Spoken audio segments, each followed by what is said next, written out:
आता विरोधी पक्ष नेत्यांनी सुद्धा आरोप केला होता की कंपनी गुजरातला जात आहे, त्या कंपनीने खुलासा केला ते कुठेही जात नाही। विरोधी पक्ष नेत्यांनी नेहमी अभ्यास करून बोललं पाहिजे।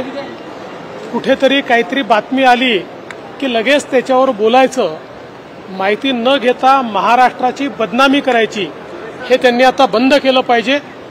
आज अक्षरशः त्यांना तोंडावर पडावं लागलं, कारण जी कंपनी बाहेर गेली त्यांनी सांगितलं त्या कंपनीने खुलासा केलाय की आम्ही कुठेही बाहेर गेलो ना, गुजरातमध्ये आमचा एक्झिस्टिंग प्लांट आहे आणि महाराष्ट्रात ज्या कमिटमेंट केलेल्या आहेत त्या तर आम्ही पूर्ण करतोच आहेत, पण ॲडिशनल देखील गुंतवणूक आम्ही महाराष्ट्रात करतो आहोत, हे रिन्यू कंपनीने स्वतः या ठिकाणी सांगितलेलं आहे। माझी जे आपले पत्रकार आहेत त्यांना देखील विनंती आहे की अशा प्रकारची एखादी बातमी करताना किमान त्या कंपनीला तरी विचारलं पाहिजे, नाहीतर सरकारचं तरी मत घेतलं पाहिजे। कोणीतरी काहीतरी सांगताय म्हणून अशा प्रकारची बातमी करून यातनं आपल्या शहराची बदनामी होते, आपल्या राज्याची बदनामी होते, तर ती आपण सगळ्यांनी मिळून टाळली पाहिजे।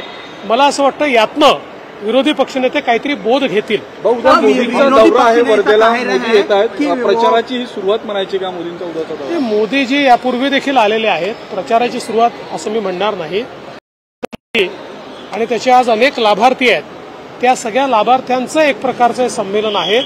यासोबत वेगवेगळे विषय या दरम्यान घेतलेले आहेत, त्यामुळे मला असं वाटतं की यानंतर देखील अनेक मोदीजींचे दौरे आपल्याला महाराष्ट्रात पाहायला मिळतील। विपक्ष आरोप लगा रहा है कि लाडली बहन का योजना का जो पैसा है वो PWD कॉन्ट्रैक्टर पढ़ाई करता है, न बजट जानता है, पैसा कैसा आता है, पैसा कैसा जाता है, इनको कुछ पता नहीं है, ये सिर्फ आरोप लगाना जानते हैं।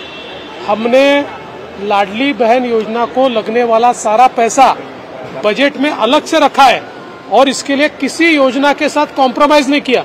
जो राज्य की चलने वाली सारी योजना है वो भी चल रही है और लाडली बहन योजना भी चल रही है। अजितदादांनी कुठेही तक्रार केली तरी आम्हाला काही फरक पडणार नाही, मी हिंदुत्वासाठी कटिबद्ध आहे असं नितेश राणे म्हणाले। अजितदादांनी भाजप नेतृत्वाकडे तक्रार केली। मला असं वाटतं की अजितदादांनी कोणाकडे तक्रार केली आहे मलाही माहिती नाही, किंवा अशी तक्रार झाली आहे की हेही मला माहीत नाही, पण नितेश राणे हे हिंदुत्वाकरता काम करतात, ते हिंदुत्ववादी आहेत, ते अतिशय तडफेनं हिंदुत्वाचे विषय मांडतात।